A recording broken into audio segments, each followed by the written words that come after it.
I want to talk to you today about changing our belief system. As a child, you're taught not to stick things up your nose, it's dangerous. But COVID has taught us to stick a swab down our throat, then to go up our nose and twiddle it around. Talk about turn around our belief system. It's totally upside down. A little bit more about me. As a bereavement support volunteer, I've been privileged to listen to strangers share their innermost raw emotions. Their emotional honesty has educated me. They come because of bereavement, but I hear many varied losses of deeply buried abuse, neglect, bullying, and even struggles to stay alive. My role is to deal with the bereavement. That's easier said than done because of these other losses. Research led me to discover something other than therapy, an evidence-based tool used for any loss through your life, and it's called the grief recovery method. I'm now a grief recovery specialist. Yep, grief and recovery, you heard correctly. They are in the same sentence. But my talk today is to take a brief look at how unresolved emotional loss causes so many mental health issues. Loss is defined as conflicting emotions following the ending or change in a familiar pattern of behaviour. Hasn't COVID just done that? The reality is that most adults will experience on average 40 losses in their lifetime, be it financial, relationships, pets, and even home, health, friends, family. The thing is, it comes from the heart, really in the heart. Loss is cumulative because it's around the loss of your hopes, dreams, and expectations. So, for example, I hoped I'd be out of hospital for my birthday. Parents might think I never dreamt how much time I would spend in hospitals and clinics with my child. Or even, I didn't expect my partner to walk out on me. Babies are born intuitive. If they're upset, they let you know by screaming their little lungs out. It's instinctive for them to cry. There's no analytical reasoning involved. As we get older, we start to change. We're taught to disregard intuition, play negative emotions down, and there is this insatiable desire to intellectualize everything. By the time we're 15, we've received over 23,000 messages not to communicate negative emotions. And this has become our belief system, BS, from trusted people who know what's right, parents, teachers, media. So think about this. You or your loved one has had a fracture. It's stopped you going on holiday. It's landed you in hospital requiring surgery. How many times have you actually told people your true emotional feelings right there and then? And if you're asked how you're feeling, I'm fine. How many times have you said that? And if you are open with your emotions, do you hear, don't worry, you'll be better soon? Or, you're so brave. You're experiencing loss. You're worried. You're upset. It's natural, normal, and feelings are unique to you. Which comes on to some of the myths the grief recovery method look at. Be strong. You've just had something that's happened to make you feel really upset for any number of reasons. To put it bluntly, do you want to be strong or do you want to be human? Don't feel bad. Who are you to dictate how I should or shouldn't feel? How many times have you heard, they had a good life, or they're no longer suffering? Intellectually, that may be correct, but emotionally, it's doing nothing for me. Keep busy. In other words, just keep distracted. Because while you're distracted, it stops you acknowledging the emotions in that moment. Time heals. Question for you. When was the last time you sat and waited for time to reinflate your flat tire? No, you need to take actions to acknowledge and deal with that flat. In other words, the same applies to your emotions. You don't just sit and wait for the magic of time. It's the same if you have a fracture. You need to get a plaster cast and you need to take a bit more care to optimise the healing. Grieve alone. How many times have you heard or even said, if you're going to cry, go to your room, or I'll give you something to cry about? Don't do that. You'll make your father angry. Newsflash. No one has the power to make someone feel emotions.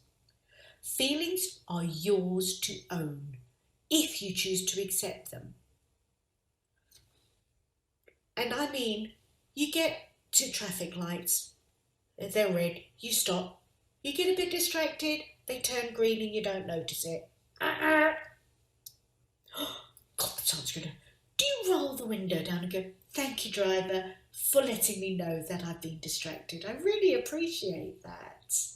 Or do you go, all right. Oh, God, they make me so angry, so impatient they are. You have the choice which ones to accept. Replace the loss. The dog's died. Don't worry, we'll get a new puppy.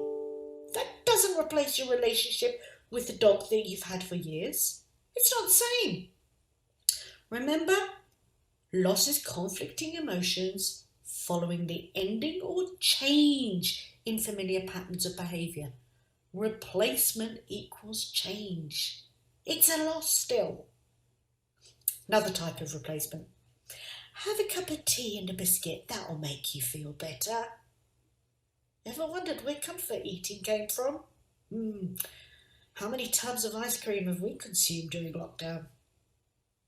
Don't beat yourself up about this, because it's an example of the BS belief system instilled in us, and that's been passed on from generations and generations and generations. Question for parents. How many of us have gone and told our children, if you're really brave, we'll get you a present? A new game machine will help keep them occupied. How many myths are we reinforcing with that? Added to the fact, what are we actually teaching them? Remember, loss is cumulative. We store it up and the pressure builds, and we need to take action to release that pressure. If we don't, that pressure starts releasing itself in many different unhelpful ways. And we call these short-term energy releasing behaviours. It could be lack of sleep, new obsession, anxiety, food, and then we have the blissful temporary emotional anaesthetics. Medication, be it prescribed or recreational. Alcohol. But if we leave these unmanaged, sometimes they lead to addiction, which in turn has its own losses, which then adds to the losses that we're trying to bury. Hence the reason mental health is a big global concern. So what can we do to help ourselves? Acknowledge the feelings. Because when you accept and acknowledge emotions, particularly the negative ones, they lose their power. Let them run its course. Fighting them is a waste of time. Turn your negative thoughts upside down. So instead of saying, I'm scared of going out and catching COVID, say, I'm wearing a mask to help me keep safe while I'm out. Because by acknowledging and dealing with feelings one at a time, you put them in the past so you can be in the present. Be present. Time travel is a great occupation. We go to the past to see what we can beat ourselves up about. No, go to the future to see what we can worry about. What about today? It's a gift today. Hence, it's a present. Go outside, focus on what's in front of you without distraction. Use your whole body, your sight, your hearing, your touch, your smell, even taste. What are you noticing for the first time? Because being present reduces stress. It prevents your mind from dwelling. It shuts off the chattering voices in your head and removes those mental barriers that stop you from having new experiences. Be emotionally honest. Label the emotions, not the thoughts.